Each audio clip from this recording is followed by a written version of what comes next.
Hi, we were invited at a special exhibition hall of Volkswagen in Amsterdam. So we went there to have a look. It was quite interesting. They showed us many things that we can expect the next following years. This obviously is something that will be more remotely in the future. This is actually a video experience in a kind of futuristic craft that can be driven and also can fly. So it gives us a Volkswagen look into the future. And actually the scenery that we see is a kind of future version of Amsterdam. And this gives you the impression of what will the city be like if we have autonomous driving and flying.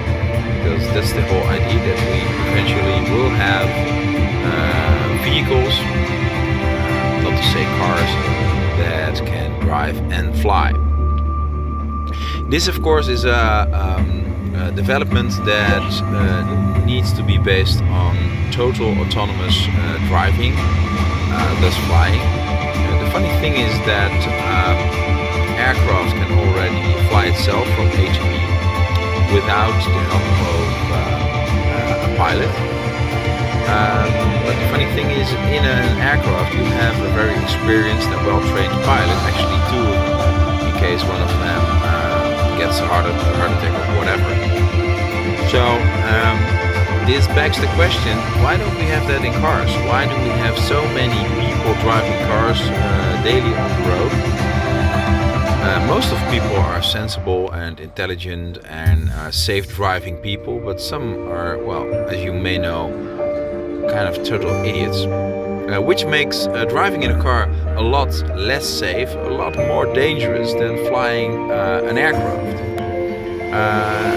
This is due to the fact that in the aircraft you have a very experienced and well-trained pilot, actually two. So having the concept of total autonomous driving in cars makes, if you ask me, a lot of sense. It really does. Like, why would we have it on aircraft and why don't we have it on vehicles? Also, because nowadays, well, all vehicles just drive. It's mostly two-dimensional. It really shouldn't be too hard to make them total autonomous driving.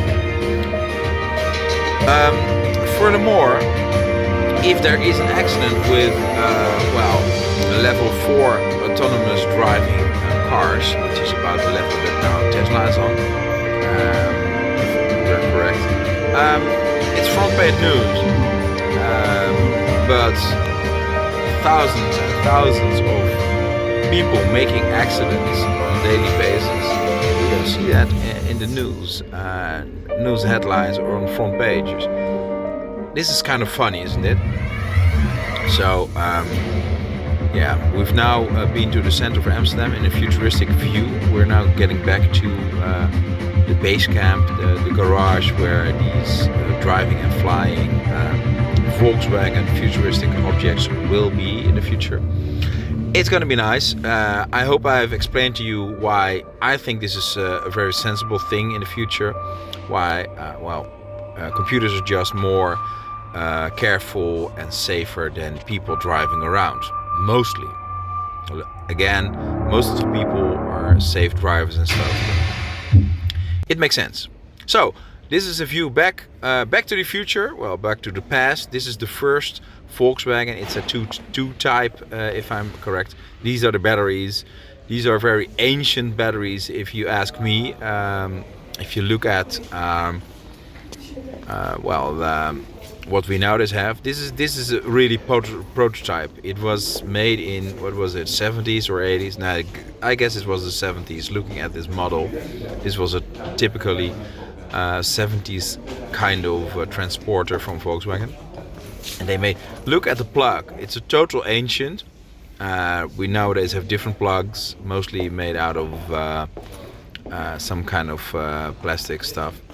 So it's really cool that they show this, that they have been experimenting with these type of vehicles. Oh yeah, it's in Dutch. Sorry, it's in 1970. So this was at the time. Well, this is the follow up. This is the ID.Buzz. ID is the brand of Volkswagen that says I'm electric. It has a lot of retro styles. I really love it. This was the whole invitation from Volkswagen for to go to Amsterdam to look at. Well, this might be a nice family car as well. You see, it's very futuristic headlights and stuff. It's really amazing. We put the camera at a kind of scenery setting. So well, it is really a transporter. You can really recognize the transporter DNA in it. It really looks nice. So it's really cool. It's an awesome vehicle. It should have an autonomy of about 400 or 500 kilometers. So it's really cool. So this is also a nice one. I might have this one next to my business car because it's an electric. I drive a hybrid, so it takes a lot of gasoline, which is not good for your pocket.